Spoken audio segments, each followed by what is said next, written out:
I was talking to a friend today, very helpful friend, who has helped me a lot. And I asked her, what have you done for you today? And she said, I'm just too tired. And it really struck me because she's just too tired to take care of herself. We talk about it a lot in my Cassandra groups that we're just trying to take care of our partner all the time. And as a woman, we feel we have to do everything. It's kind of ingrained. You know, what are these men good for besides taking out the trash? So the thing is, when we are not taking care of ourselves, we suffer so much. And then we don't even have time. And then we don't know what we want to take care of ourselves. And why is that? Now, this is not everybody.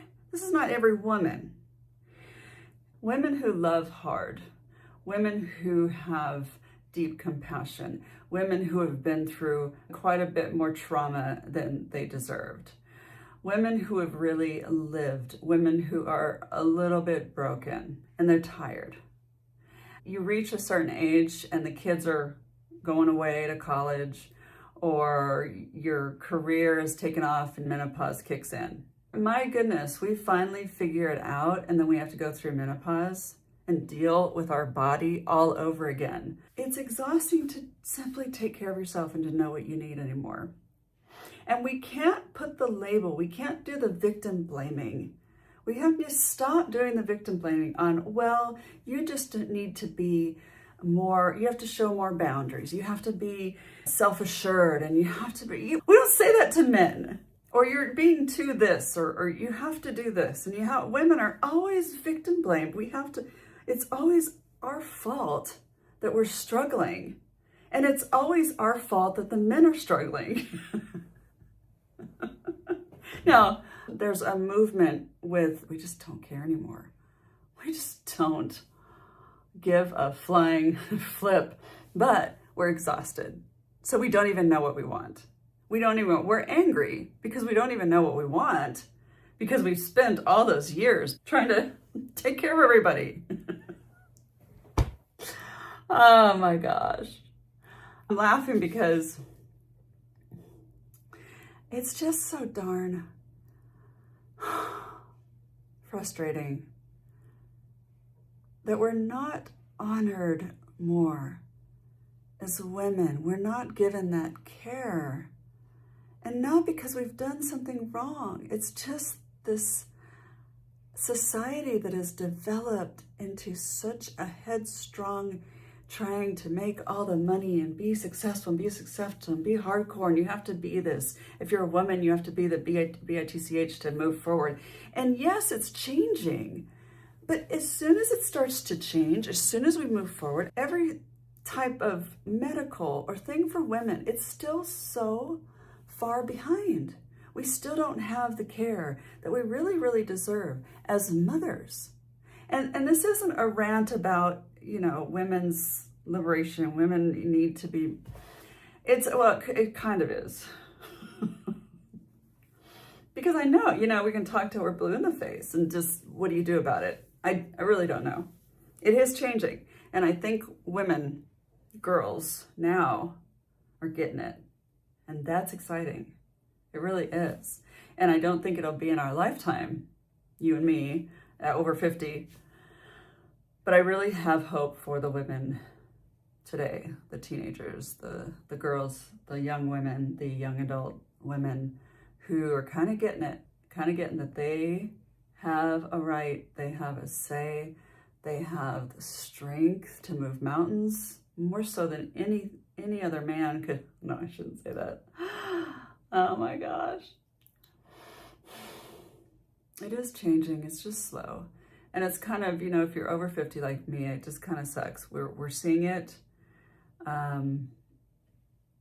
We're learning now how to stand up for ourselves, how to not be beaten down by life and not have to carry all the brunt of everything. We're learning now. We're kind of past that age to do much about it. We're just kind of have to settle in with who we are. I think we're kind of on that mixed up side of it. We know better, but we're kind of ingrained in us that we can't do a whole lot about it, but we can honor it and see it in our children, our girls, our women growing up, and be grateful for that. And to not be afraid about it. You know, there's this pull of, well, people aren't getting married anymore. And oh my gosh, we're losing this. No, I think we're waking up. I hope so. That women need the same equal treatment as men do. And on a very loving, considerate, you know, there is the religious side of it with, I almost said man and wife, husband and wife. You know, all of that, I think it's been twisted a little bit. This is getting too deep. I'm going to stop. But, oh man, you really feel it after 50, how much you've struggled when you didn't have to. And you know what? You let that go and you move forward. You start taking care of yourself and start writing down what you feel you love to do and you feel that you love to do for yourself and take care of yourself. Write those things down and just say, I'm going to do it right now. You know what? I really love to go on walks with my dogs. I really love eating raspberry pie. He doesn't like that, so I never get it. I just bought it. I love getting a foot massage. I love, I want to take a road trip to someplace pretty, like a garden. I want to do that. I want to sit in a field with ladybugs. Now that's kind of weird, but find out what you like. Find out what you love to do. And dang it, do it. And if you're too tired to do it, tell ChatGPT to make a picture of it and hang it up so you can look at it and regain that energy to do it. So, okay.